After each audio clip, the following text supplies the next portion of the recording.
Bene, un buongiorno a tutti, un piacere essere qui oggi in quella che appunto è la casa di tutti i veneti per celebrare e riconoscere l'opera dei Cavalieri Templari della Militia Christi di Rovigo, una realtà che si distingue per il suo impegno concreto nel sostegno alla comunità e ai più deboli. Il loro operato ci ricorda quanto sia importante mantenere vivi i valori come la solidarietà, il servizio e la responsabilità verso il prossimo. Un ringraziamento particolare alla collega e amica Laura Cestari che ha fortemente voluto questo incontro, riconoscendo il valore di un'associazione che con dedizione e passione porta avanti una missione di aiuto e sostegno sociale. La storia ci insegna che le grandi istituzioni non si misurano solo per la loro antichità, ma anche per la loro capacità di restare fedeli alla propria missione e di adattarsi alle sfide del presente. In questo senso, l'operato dei Templari di Rovigo è un esempio di come il passato possa dialogare con il futuro con azioni concrete e quotidiane. Oggi il riconoscimento che viene appunto conferito in una maniera in cui appunto vogliamo rendere omaggio come Consiglio regionale a questo spirito di servizio, al sacrificio silenzioso di tanti volontari che operano lontano dai riflettori, ma il cui impatto è profondo e determinante in un mondo che corre veloce, spesso dimenticando chi rimane indietro. C'è bisogno di persone che abbiano il coraggio e la volontà di fare la differenza. Il Cavaliere di Cristo dà la vita per il prossimo con la stessa sicurezza con cui la riceve da Dio, diceva San Bernardo di Chiaravalle. E oggi, in un contesto molto diverso da quello di allora, questo spirito di servizio è più che mai attuale. La Regione Veneto è consapevole di quanto sia fondamentale e valorizzare chi opera nel sociale, perché la collaborazione tra istituzioni e associazioni di volontariato è fondamentale per rispondere in modo efficace e capillare alle esigenze dei territori, per non lasciare indietro nessuno, per continuare a costruire un Veneto in cui la solidarietà è pratica, diffusa e condivisa. Grazie quindi ai Cavalieri Templari della Militia Christi di Rovigo per il loro impegno e a tutti voi per essere qui oggi. Con questo incontro, appunto, speriamo sia l'occasione per rafforzare la consapevolezza di quanto il volontariato e la solidarietà siano valori indispensabili, ma soprattutto attuali e concreti. Cedo appunto adesso la conduzione alla collega Laura Cestari, perché io ho un'altra cosa che nel frattempo dovrò fare e poi torno per la fine dell'incontro. Laura, prego. Grazie Presidente. Per noi è un onore avere il nostro Presidente del Consiglio Roberto Ciambetti qui con noi, insomma, che ha introdotto in maniera eccellente questo momento e tornerà poi anche ovviamente per il riconoscimento che ha già anticipato. Mi unisco a lui per i ringraziamenti. Io devo ringraziare in particolar modo Sabrina Magon, consigliere comunale di Rovigo, che è stato un po' il mio gancio, il mio filtro per arrivare ad organizzare la manifestazione di oggi. Ringrazio anche il Presidente, ci mancherebbe, Raffaele Mutone, che poi ovviamente ci spiegherà meglio motivi, obiettivi e intenti di questa associazione, e ringrazio tutti voi che avete deciso di essere con noi oggi per partecipare a quella che io definirei addirittura una cerimonia. Permettetemi anche, perché non lo faccio mai pubblicamente, ma oggi lo devo fare, di ringraziare Milva Tasso, perché è veramente un angelo custode, è il mio superpotere e quindi grazie, perché insomma riesce davvero a districarsi a volte anche di fronte a matasse parecchio complicate, quindi grazie.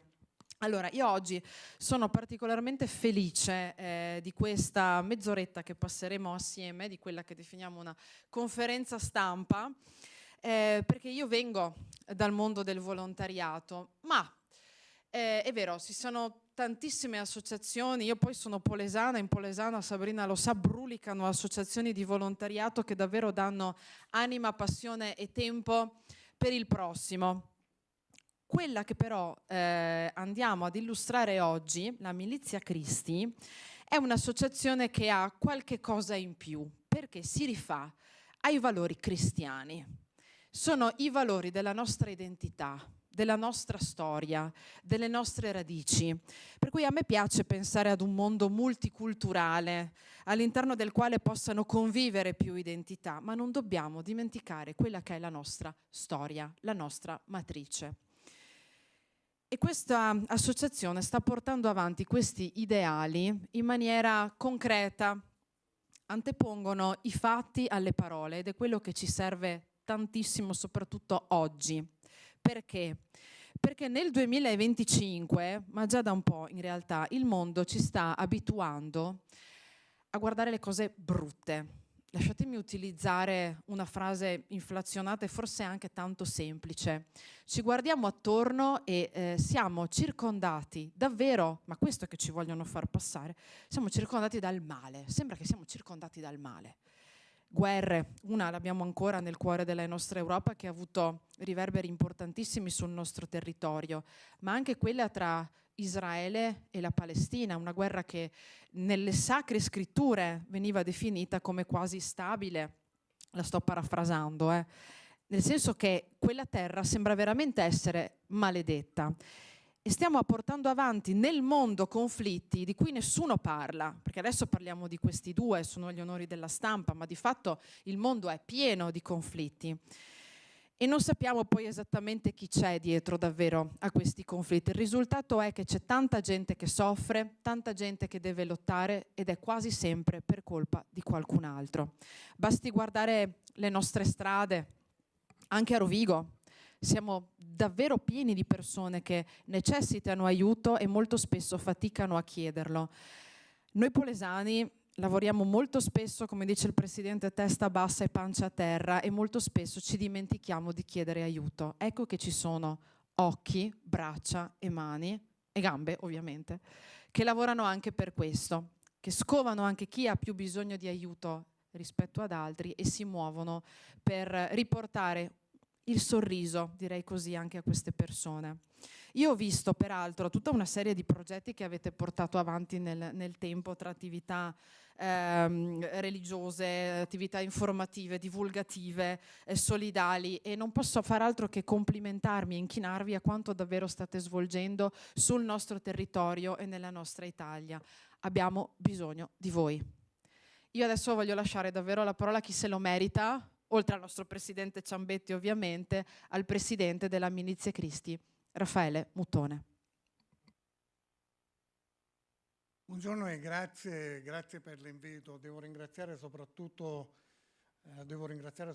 lei, Laura, per essersi impegnata e averci portato, come ci ha detto, molto bene nella Casa dei Veneti. Ecco, noi nella Casa dei Veneti siamo venuti molto volentieri e nel Veneto, perché la Milizia Cristi, attraverso il Priorato delle Tre Venezie, è saldamente ferma nel tessuto sociale del Veneto e del Polesine in modo particolare. La sede della Milizia Cristi è soltanto incidentalmente oggi ferma a Rovigo perché il suo presidente, il presidente nazionale della Milizia Cristi, abita nel Polesine. Ma domani, quando i miei confratelli eleggeranno un altro presidente di un'altra regione, sposteremo anche la sede legale. Ma nel Priorato delle Tre Venezie, a prescindere dal presidente nazionale, è fortemente presente in tutte le province del Veneto. Oggi qui con i miei confratelli vi sono alcuni responsabili delle varie province, altri non sono potuti venire, ma lo sono qui spiritualmente. Cos'è la Milizia Cristi? La Milizia Cristi è sicuramente tante cose, ma se noi andiamo a vedere statuto alla mano,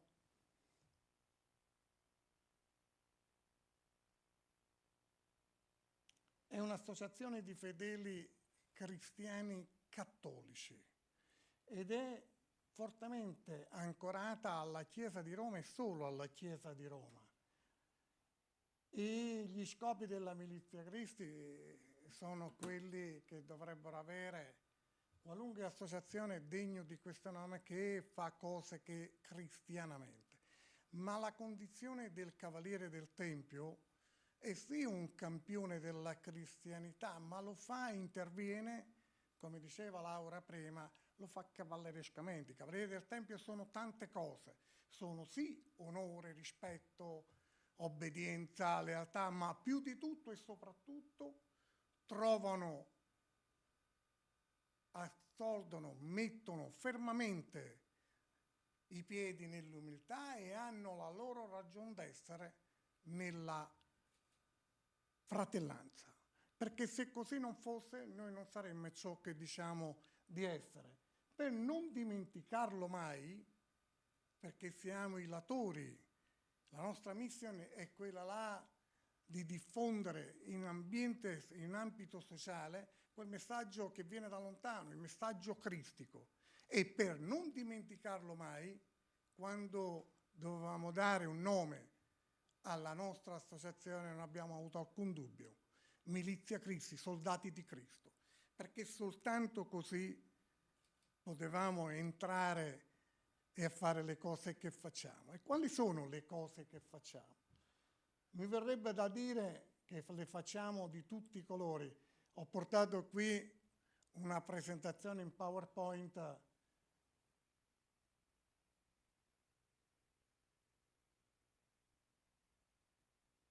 Ecco qua.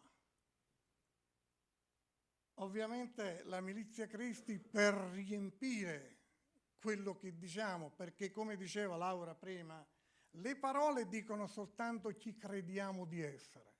Sono poi i fatti che dicono le nostre azioni, che dicono poi chi realmente siamo. E ovviamente se noi studiamo, abbiamo il compito di diffondere un messaggio come quello di Cristo, dobbiamo partire dalla fratellanza e per non farci mancare niente, cerchiamo di arrivare a un numero sempre crescendo di persone. Sapete perché? Perché il rimprovero che ci viene fatto tanto in pubblico quanto in privato è quello di dire ma non è anacronistico oggi avere per la società dei cavalieri templari? Io rispondo semplicemente no. E sapete perché? Perché un cavaliere del Tempio, ogni cavaliere del Tempio vive quotidianamente tutti i principi, i valori che sono propri del Tempio e più cavalieri sono nella società attuale, più principi e valori ci sono all'interno della società e la società in cui viviamo non può che trarne beneficio. Qui sono alcune cose che abbiamo fatto, mi piace soprattutto farvi vedere che qui ci sono dei bambini. Una cultura, qualunque cultura, anche e soprattutto quella della fratellanza, per poterla portare e diffondere bisogna partire dalla scuola. E noi cosa ci siamo inventati? Ci siamo inventati il progetto Fratellanza. Cosa fa il progetto Fratellanza? Il progetto Fratellanza entra nella scuola e, tra virgolette, obbliga i bambini, le maestre e i professori a parlare, a confrontarsi sulla fratellanza. E in cambio di tutto quanto questo, noi abbiamo consegnato 18 borse di studio di 250 euro ciascuno, solo per far parlare di fratellanza nella scuola. E che mio sommo rammarico, vi dico pure, che abbiamo incontrato tante resistenze, perché i programmi didattici erano già fatti, perché non si poteva perdere, dico, e lo dicevo bene Laura prima, in un momento storico come questo. Non parlare di fratellanza, di cosa diavolo bisogna parlare, se non di fratellanza? Mentre noi stiamo qui parlando, si stanno combattendo delle guerre, neanche tanto lontane da noi, e noi non possiamo chiamarci fuori, perché con queste realtà ci stiamo già confrontando.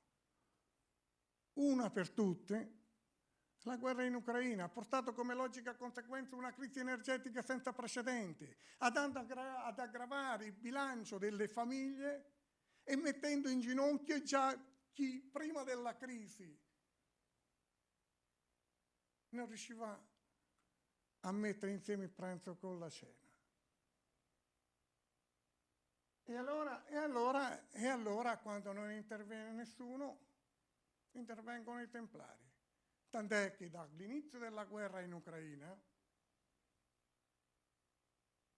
qui è stato grande, abbiamo chiamato in un convegno pubblico tutti gli amministratori della provincia di Rovigo a confrontarsi sulle povertà, scoprendo e facendo capire che la povertà non è soltanto l'assenza di mezzi di sostentamento, anzi, da quel convegno venne fuori che la povertà per assenza di mezzi era quella marginale, perché ci sono delle povertà molto più importanti che nessuno guarda. Uno tra tutti, la solitudine degli anziani. Io perdo la maggior parte, che brutto termine. È un bruttissimo termine. Parte del mio tempo lo dedico a parlare con gli altri dei loro problemi, di persone che non vengono più ascoltate da nessuno, perché non c'è nessuno con la quale loro possono parlare. Quando non c'è nessuno, arriva il Tempio, arrivano i Templari. Non ci crederete, ma dal Covid a oggi c'è stata una moltiplicazione di richieste di aiuto. Oggi anche chi pensavamo che non potesse averne bisogno ci chiama. Qualche sera fa qualcuno mi ha chiamato e mi ha detto: dottor Mautone, ho cenato con una busta di patatine. Come si fa a dormire quando, senza chiedermi niente, mi ha semplicemente detto: ho cenato con una busta di patatine? Come si fa a dormire? La risposta è stata che al mattino mi sono alzato e sono andato al supermercato e ho preso 2 buste e gliele ho portate. Ma mi sono sentito in colpa, e sapete perché? Perché non me ne sono accorto prima.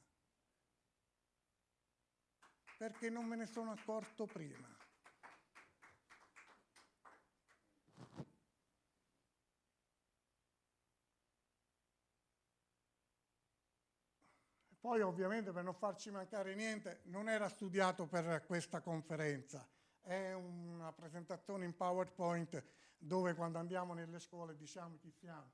Qui abbiamo portato Simonetta Cerrini. Questo mi piace perché è una cosa nostra, non so se lo sapete. La professoressa Azzi ha fatto uno studio, una studiosa di Padova, con la quale la Cappella degli Scrovegni l'ha legata fortemente ai Templari.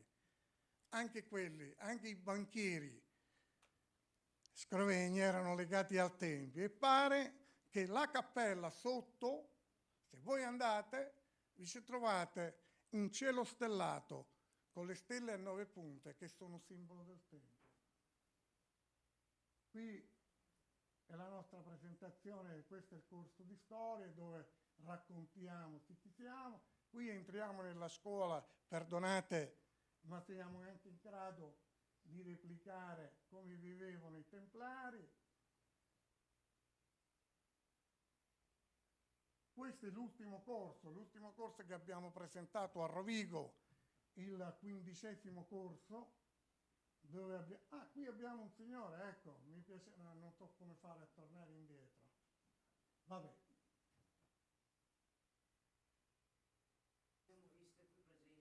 Abbiamo un novizio, l'abbiamo portato qui oggi, è uno di quei 73 persone che sono venute a Rovigo e che ci hanno chiesto, dice: io voglio fare il Templare. E allora, per farlo fare il Templare, gli abbiamo spiegato come, ma dopo, ecco, le attività solidali. Cosa abbiamo fatto per riempire, per fare quelle azioni di cui parlavo prima oggi? Siamo intervenuti 2 volte con 2 grandi progetti, uno a Pasqua e uno a Natale, e 167 piccoli interventi. Stiamo parlando nel Veneto e più in particolare nel Polesine. Significa che noi una volta ogni 2 giorni abbiamo fatto qualcosa per qualcuno o per qualcosa. I due grandi progetti di cui parlavo, quello di Pasqua e di Natale, mi piace dire che ieri, nel giorno delle ceneri, è partita la raccolta fondi per il prossimo progetto di Pasqua. Abbiamo 40 giorni di tempo per raccogliere i fondi, comprare la merce, metterle negli scatoloni e consegnarlo a chi ne ha bisogno. I nostri pacchi famiglia, che studiamo circa 40 anni fa, sono 45 kg di generi alimentari.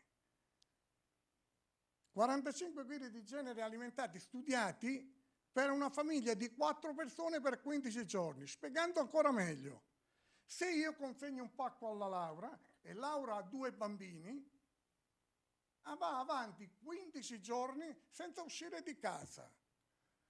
L'anno scorso, per completare il progetto dall'anno scorso, ci abbiamo messo anche dei chili di carne di vitello. Non abbiamo messo la carne, abbiamo messo l'equivalente in denaro sufficiente per 2 chili di carne di vitello.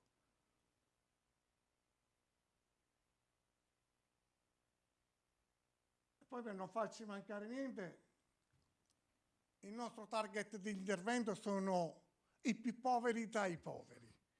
E quali sono i più poveri tra i poveri? Sono nelle case di riposo. Gli ultimi, anziani, malati e abbandonati. E quando tutti gli altri vanno via, arrivano i templari. Sono arrivati per la Befana. Qui è il gigante buono che vedete là, quell'affare grosso con la barba. Qui è il nostro avvocato Luciano. Questi sono un po' delle cataste di generi alimentari che fanno di un progetto, che alimentano il nostro progetto. Questi sono i nostri pacchi. Ogni 2 pacchi formano il pacco famiglia.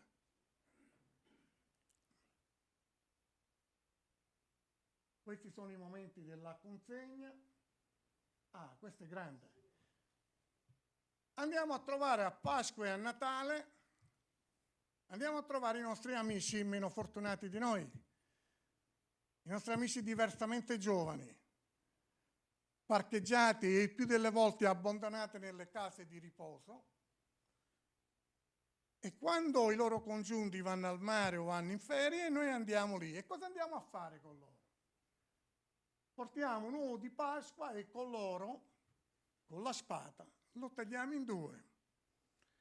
Ormai in tutte le case di riposo, in quasi tutte le case di riposo del Veneto, sanno che quando andiamo a tagliare l'uovo con la spada, se si apre, e non sto scherzando, in 2 parti uguali vuol dire che sarà un'annata fortunata. Se invece si rompe, sono dolori. E poi ci siamo portati dietro Enzo. Dice, ma quando andate nelle case di riposo andate a spaccare solo l'uovo e basta? E no. Dobbiamo andare là e portare la loro gioventù a loro, di nuovo restituirla. Come?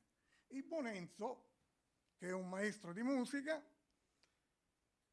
e anche un cantante che l'ha fatto di professione, gli porta Sanremo dei loro 20 anni, la loro musica. Abbiamo visto della gente in carrozzina che si è alzata dalla carrozzina e ballava, perché sentivano le loro canzoni. Non gli abbiamo potuto restituire i loro 20 anni, ma abbiamo portato quello che sentivano nei loro 20 anni, gliel'abbiamo portato lì.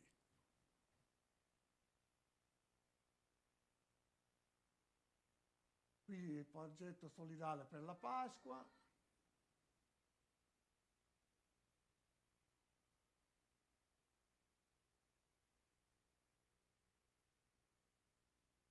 E poi qui per non farci mancare, qui è, vedi la politica che entra sempre. Nell'ultimo progetto solidale ci è venuta a trovare Valeria Cittadini, sindaco di Rovigo, perché anche lei era incuriosita di sapere cosa facevano i templari. È venuta, e vi dirò di più, ci ha promesso pure che verrà tutte le volte che noi andremo a Rovigo. Infatti a Pasqua l'avremo ancora con noi, sarà un piacere oltre che un onore. Vi ho parlato di piccoli interventi. È vero che il progetto della Pasqua è per il Natale, tra Pasqua e Natale abbiamo messo insieme 7.000 kg di generi alimentari. Il piccolo intervento è questo. Questo è uno dei piccoli interventi fatto ieri, non oggi, ieri, portando 100 kg di latte e 100 kg di patate. Questo è il nostro piccolo intervento. E i 167 piccoli interventi vuol dire che abbiamo fatto un'operazione come questa, a favore di qualcuno o di qualcosa. Stavolta il qualcuno sono degli esseri lasciati e abbandonati a loro stessi. Sono le suore che fanno parte dell'ospizio di Rovigo, dove la maggior parte delle volte chi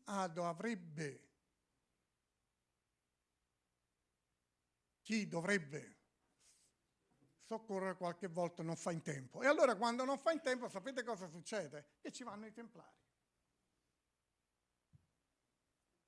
Qui è grande, la signora doveva compiere gli anni, compiva gli anni, dice beh, con chi facciamo la festa? Possibile che non ci sia qualcuno che tagliara la festa per uno che compie gli anni nella casa di riposo? Allora ci siamo andati noi. Ci siamo andati noi e abbiamo tagliato la torta cavallerescamente, con la spada.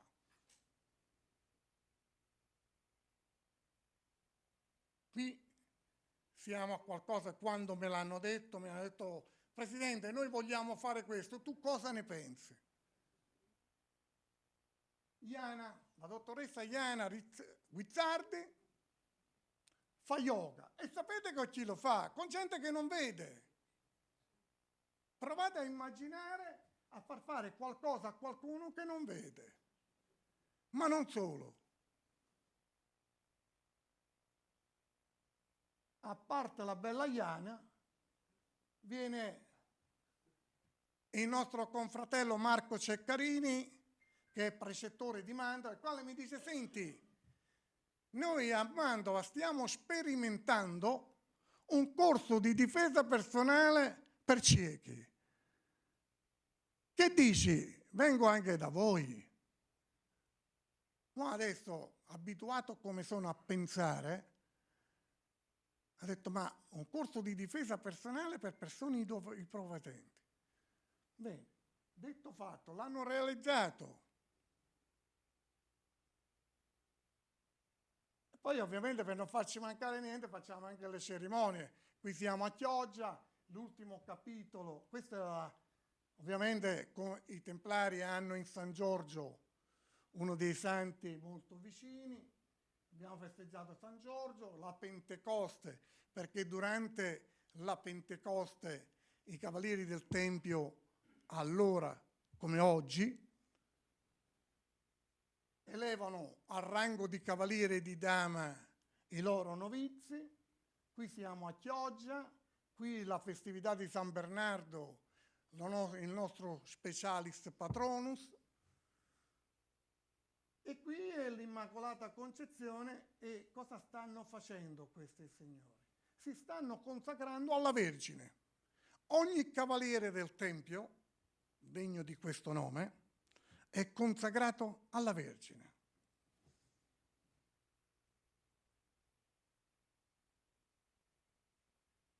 Qui come si diventa cavaliere? Come si diventa cavaliere è molto semplice. È molto semplice se si è in comunione con la Chiesa di Roma e se si è dei cattolici praticanti. Se si è dei cristiani, fedeli cristiani praticanti, gli aspiranti vengono ammessi a un lungo periodo di noviziato, durante il quale dovranno frequentare e superare un corso di formazione diviso in 3 step. La prima fase, da settembre a dicembre, è in corso di storia. Passano alla seconda fase, che da gennaio arriva fino ad aprile, dove c'è la fase essenzialmente spirituale, cioè dove si va alla ricerca di una spiritualità del Tempio. E per non farci mancare niente, poiché siamo devoti alla Vergine, nei nostri programmi di studi c'è anche lo studio della Mariologia, il corso per intero di Sacre Scritture, quella Bibbia che ognuno di noi ha a casa e non ci crederete, qualcuno neanche 2 o 3, ma che non l'ha mai aperta. Quando si avvicinano a noi, le apriremo, le apriamo, le leggiamo e le commentiamo.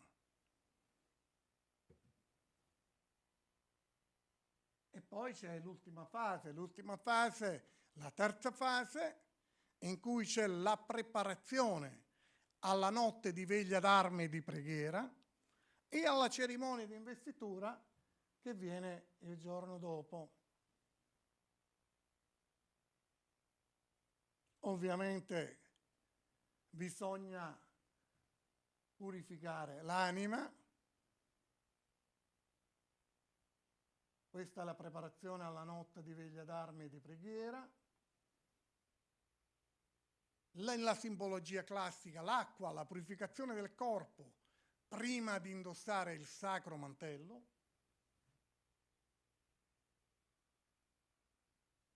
La consegna dei mantelli in un'apposita cerimonia.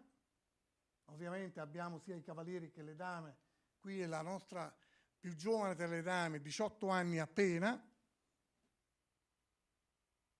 E poi qui siamo a Chioggia, secondo un antico ordine si parte in corteo per andare sul luogo della cerimonia.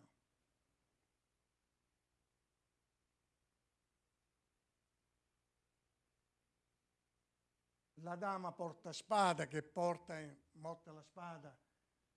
Qui è l'interrogazione del presidente, del priore, a ogni singolo novizio per chiedere se la domanda che faceva l'abate Bernardo e l'invito che faceva l'abate Bernardo di Chiaravalle ai primi maestri del Tempio: metteteli alla prova, vedete se vengono da Dio. E in questa interrogazione, qui siamo sull'altare che è stato finito il corso, è finito tutto, da lì a pochi minuti potrebbero diventare cavalieri, il priore chiede ancora: siete disposti a sopportare l'insopportabile? Se la risposta è sì, e allora si va avanti. Si va avanti.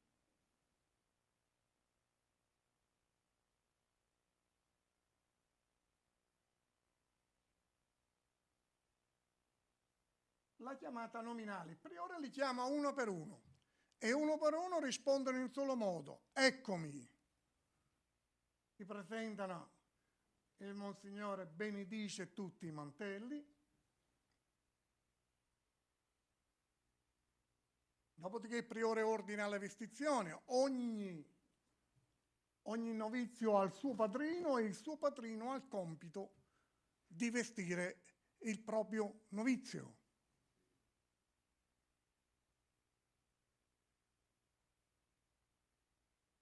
Dopo la vestizione, il priore, unitamente al siniscalco che vedete lì in mezzo a voi, chiama per l'ultima volta gli aspiranti novizi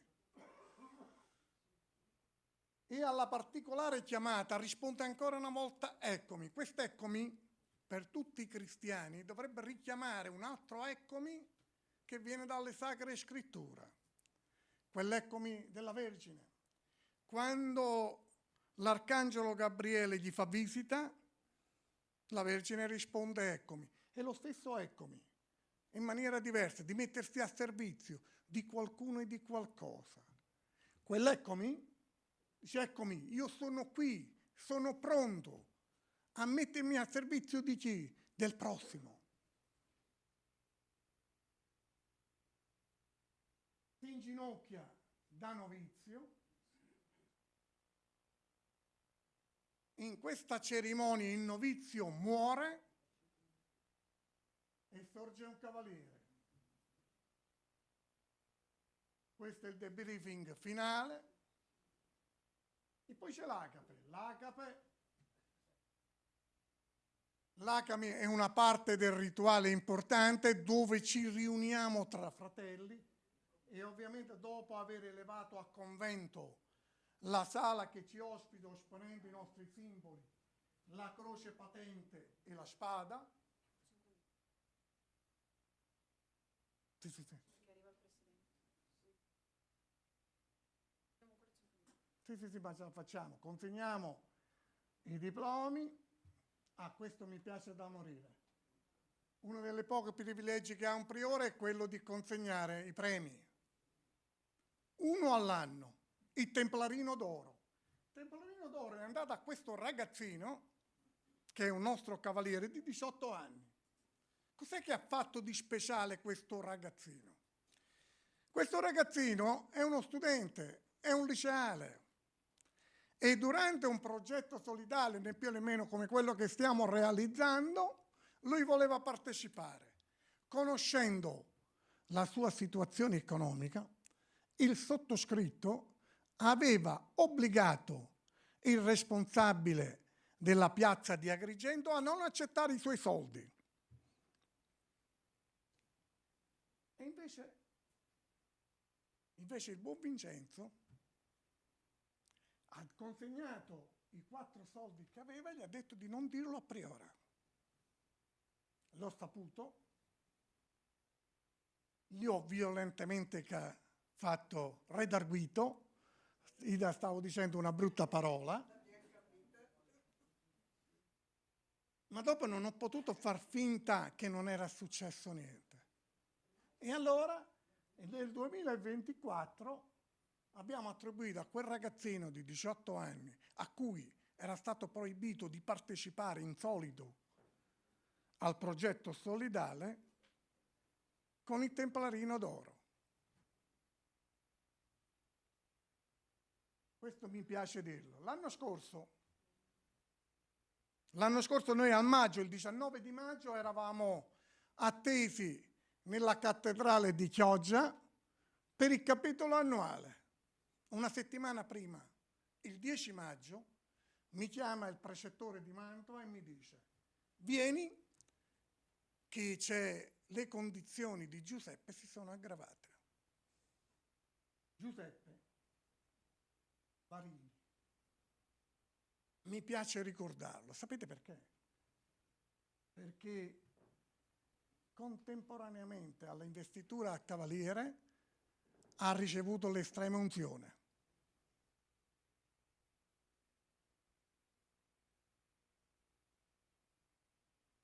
Questa è la Milizia Cristi e queste sono le cose che facciamo. Se vi siamo piaciuti, ne sono molto contento. In caso contrario, dovete farvene una ragione, perché noi ci saremo ancora. Grazie.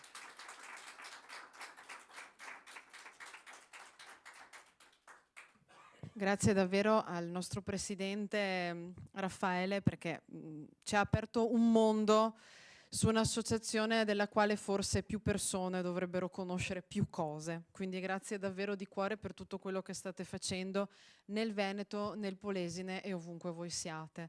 Io adesso ho visto che è rientrato il nostro presidente Ciambetti e adesso insomma lascerei a lui il compito di consegnare un riconoscimento da parte della nostra Regione Veneto.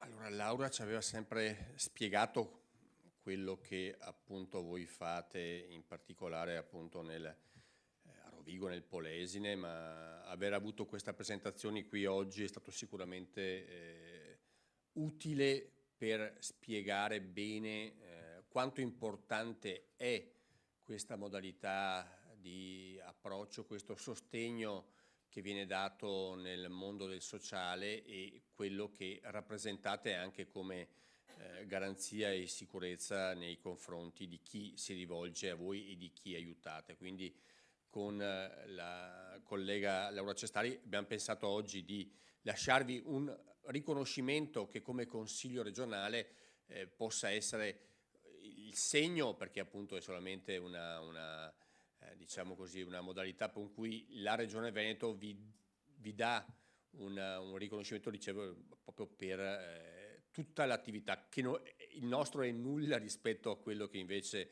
ci fornite come supporto e come prestazioni nei confronti dei nostri cittadini e soprattutto di chi ne ha bisogno. Laura, ci mettiamo davanti.